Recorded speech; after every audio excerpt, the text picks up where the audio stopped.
کہ اگر کسی کو رزق کی تنگی ہو اور وہ روزگار کے اعتبار سے پریشان ہو، اس کے پاس کھانے پینے کے لیے کچھ نہ ہو، تو ایسے شخص کو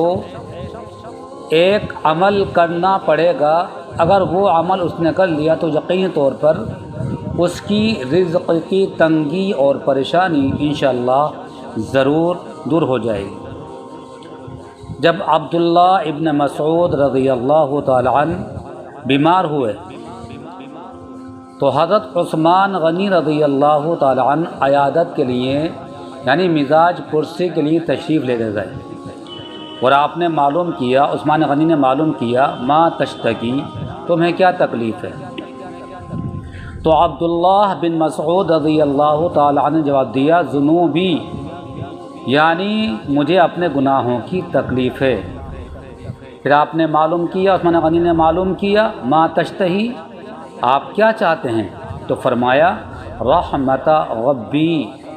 کہ میں اپنے رب کی رحمت کو چاہتا ہوں۔ پھر حضرت عثمان غنی نے فرمایا کہ میں آپ کے لیے کسی طبیب، کسی حکیم کو بھیج سکتا ہوں؟ تو حضرت عبداللہ بن مسعود نے جواب دیا کہ مجھے تو طبیب ہی نے بیمار کیا ہے، الطبیب امرضنی، یعنی اللہ تعالیٰ طبیب ہے، حکیم ہے، وہی معالج ہے، وہی ڈاکٹر ہے، اور اس ہی نے مجھے بیمار کیا ہے، اس لیے مجھے کسی طبیب کی، کسی حکیم کی کوئی ضرورت نہیں۔ پھر حضرت عثمان غنی رضی اللہ تعالیٰ نے فرمایا کیا میں آپ کے لیے بیت المال سے کوئی عطیہ، کوئی ہدیہ، کچھ پیسہ بھیج دوں؟ تو عبداللہ بن مسعود رضی اللہ تعالیٰ عنہ نے جواب دیا لا حاجت لی فیہا، مجھے اس کی کوئی ضرورت نہیں ہے۔ تو حضرت عثمان غنی رضی اللہ تعالیٰ عنہ نے فرمایا کہ آپ عطیہ اور ہدیہ جو میں آپ کو دینا چاہتا ہوں وہ لے لیجئے، پیسے وغیرہ، وہ آپ کے بعد آپ کی لڑکیوں کے کام آئے گا۔ تو عبداللہ بن مسعود نے فرمایا کہ کیا آپ کو میری لڑکیوں کے بارے میں یہ فکر ہے کہ وہ فقر و فاقے میں مبتلا ہو جائیں گی؟ مگر مجھے یہ فکر اس لیے نہیں ہے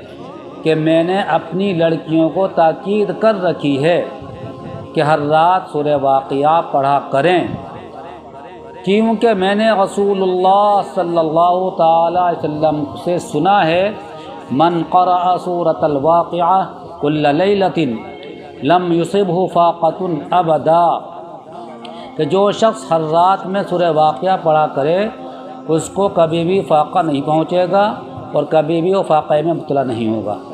تو جو شخص بھی روزگار کے اعتبار سے پریشان ہو، اس کے پاس کوئی روزگار نہ ہو،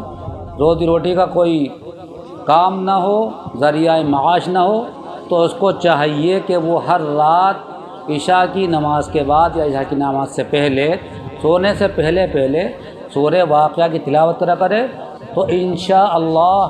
سورہ واقعہ کی تلاوت کی برکت سے اس کی رزق کی تنگی دور ہو جائے گی اور ذریعہ معاش اس کو غیب سے مل جائے گا۔ یہ عمل بہت مجرب ہے، نبی کا فرمایا ہوا ہے، اور ہمارا یہ یقین ہے کہ اللہ کے رسول علیہ الصلوۃ والسلام نے جو فرما دیا وہ سچ ہے، برحق ہے۔ بس یقین ہونا چاہیے اللہ کے رسول کے فرمان کے اوپر۔ تو یقین کر جو شخص بھی روزانہ رات کو سونے سے پہلے سورہ واقعہ تلاوت کرے گا تو یقیناً اس کی رزق کی تنگی دور ہو جائے گی اور پروردگار عالم غیب سے اس کو ایسا روزگار عطا فرما دے گا کہ وہ خوشحالی کی زندگی بسر کرے گا اور اس کو کبھی بھی فاقہ نہیں پہنچے گا انشاءاللہ۔